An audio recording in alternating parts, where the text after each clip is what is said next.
Today I've got a super fun little project for you guys. We are going to make these cute little keychains. We're going to be using the Tunisian crochet stitch, and we're going to add this little fringe on the bottom. These are really easy, really great for gifts, especially if you have a whole bunch of people that you need a gift for. These are great for teachers, these are great for co-workers, these are great for family members. Who doesn't like a keychain? So what you'll need for this is just a little bit of yarn. You can tell I don't have very much here, and that will be plenty. I'm going to be using a 3.5 millimeter hook. Now I'm using this one that has the little grip on it. We're only going to be putting a few loops at a time on our hook.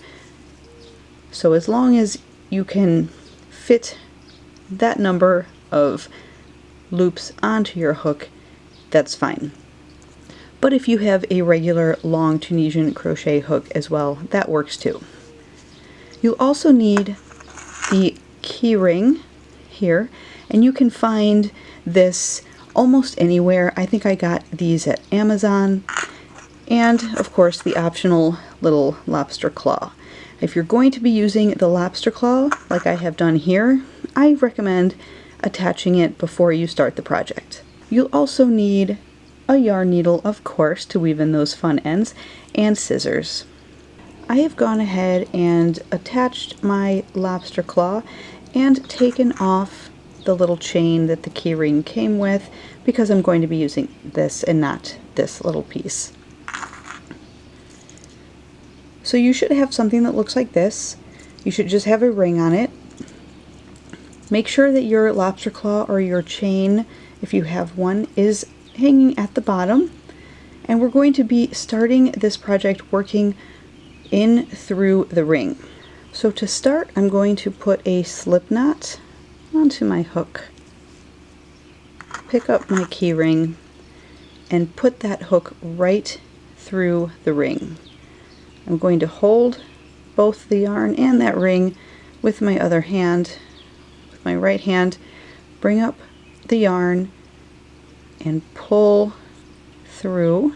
So now I've got 2 loops on my hook. I'm going to yarn over and just single crochet, pull back through both loops, and I'm going to do this 5 times total.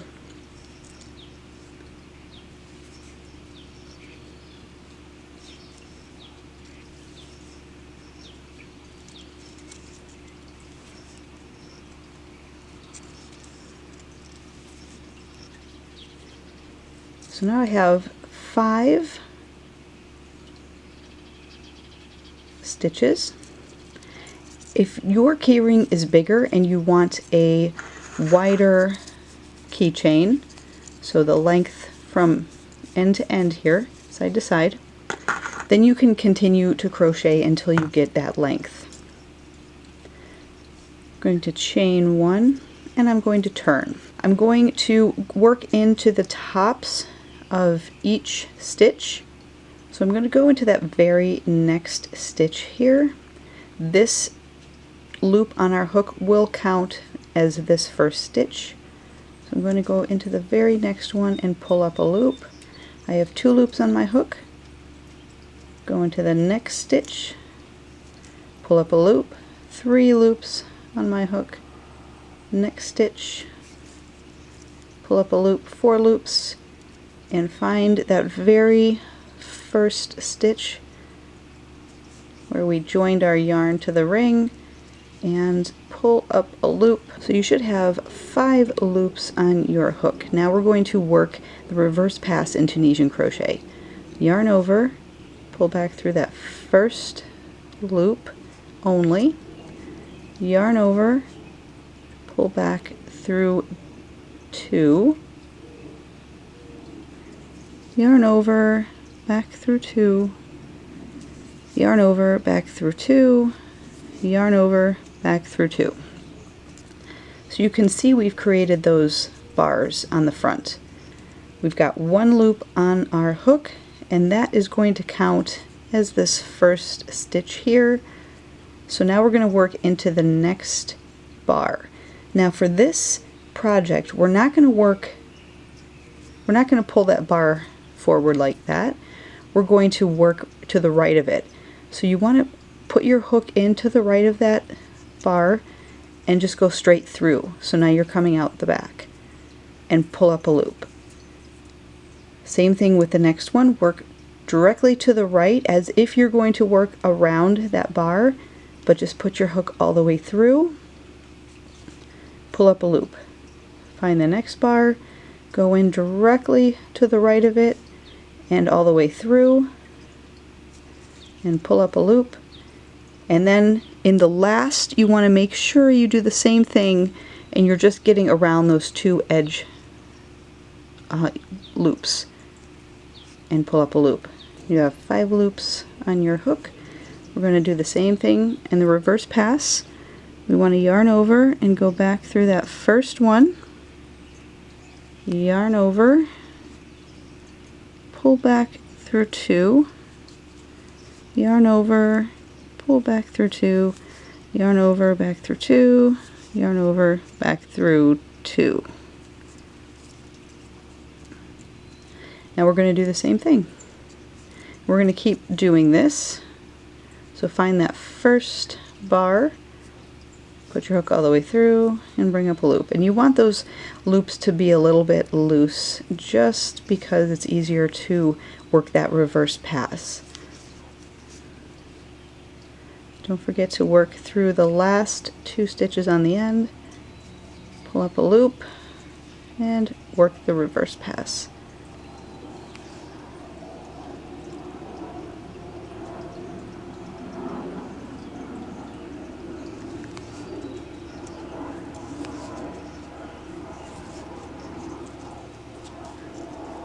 And you can see you start to get that nice knitting look. And it makes for a stiff fabric as well.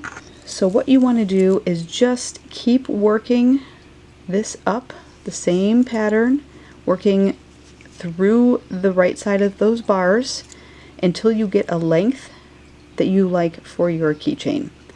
At that point we will put on some fringe. So I can tell you that this length right here on mine is 3 inches. After I added the little fringe, it's about 4.5 inches.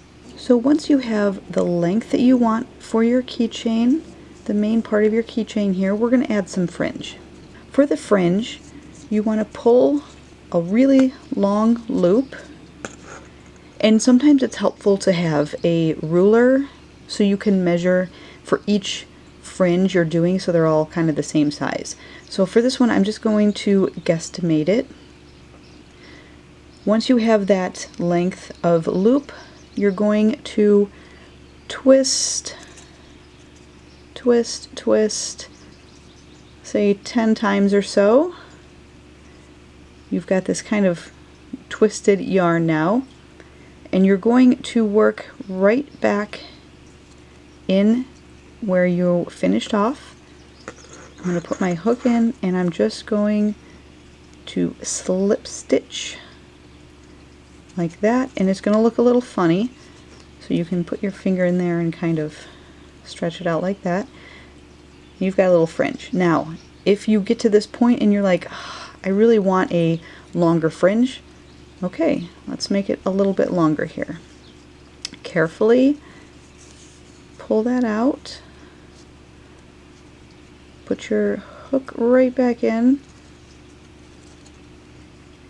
make sure that you haven't pulled out too much like I did. There we go. So I'm going to do that again, but I'm going to go a little bit longer. And I'm going to twist, twist, twist 10 or so times. Put my hook back in, pull up a loop and complete a slip stitch here. Make sure that it doesn't fall off your hook. Now we've got a longer fringe You'll just have to kind of straighten it out. I like to do that at the end, but it is nice to know how long your little fringe is for the rest. So for the next one, I'm going to work in to where that bar is, and again go all the way through and slip stitch to get to that stitch over here. Pull a nice long loop and twist.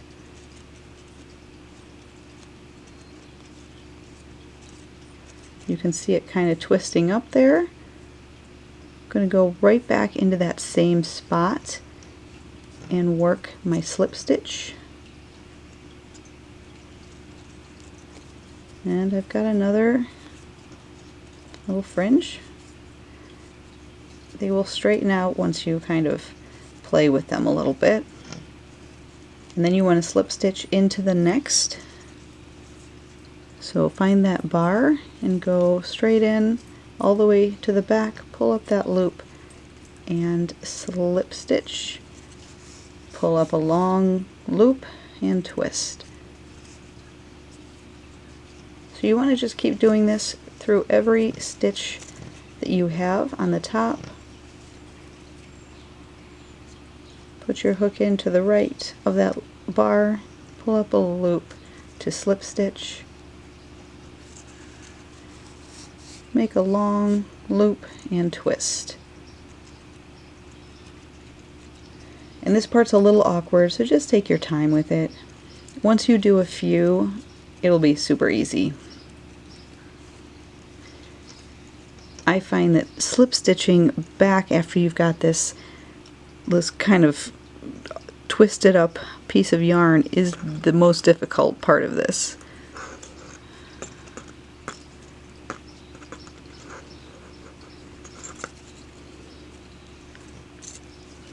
And find your last end stitch, put your hook through both, drop that loop to slip stitch, draw through and pull up a long loop and twist. Go back in to slip stitch, and when you're at the end, I like to just find that next stitch up along and just slip stitch everything together. Then you can fasten off. And there you go, 2 crazy little fringe keychains. Again, perfect for gifts. They're really quick to make, doesn't take very much yarn at all. You just need to find a key ring, the lobster claw optional. So if you just have a bunch of key rings, you're good to go. Great for using up some of your scrap yarn and for making a whole bunch of gifts for a group of people. Thanks so much for watching, everyone. Happy Tunisian crocheting. Bye.